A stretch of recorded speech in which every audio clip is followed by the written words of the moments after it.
everybody, Cynda Sells here, and I thought it might be fun today to tell you about some stories of experiences that I've had throughout the years. This was years ago. I had this wonderful couple that had come to me and they wanted to sell their house, but they wanted to build a new home. And so we put their house on the market, and it just showed and showed and showed. And I think all my listings over the last 24 years, I showed that house more myself than any other house that I'd ever shown. But it was a really cool acreage property.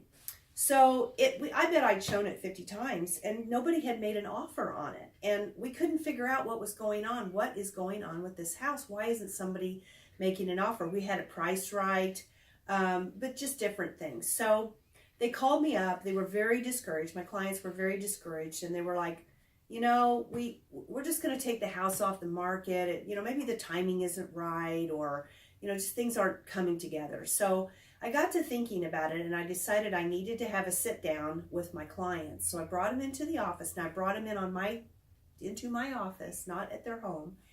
And I set them both down, and I started asking them questions.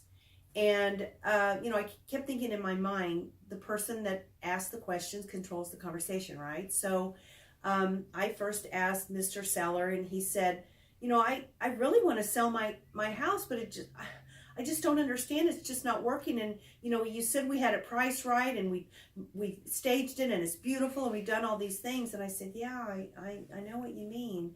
And then Mrs. Seller sat there and said nothing. And I looked over at her, and she had tears rolling down her cheeks.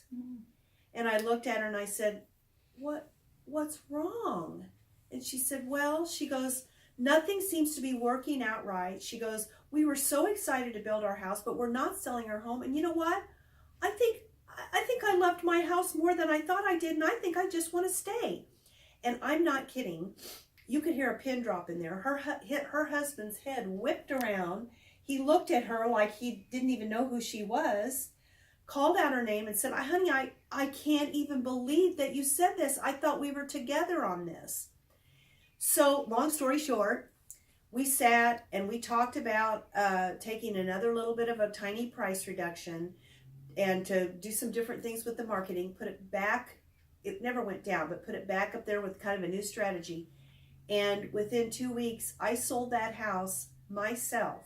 Now, here was the interesting thing about this story. Sometimes husbands and wives do not communicate. And we find that a lot in our business. And so once I sat them both down and got them back on the same page, we had a successful sale. It was wonderful. We got what we wanted out of the house.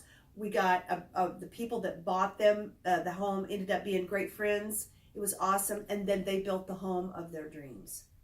So that's just a little story about how it goes in the real estate world.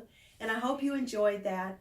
And I hope there'll be more to come. So thanks for stopping by, and we'll see you soon.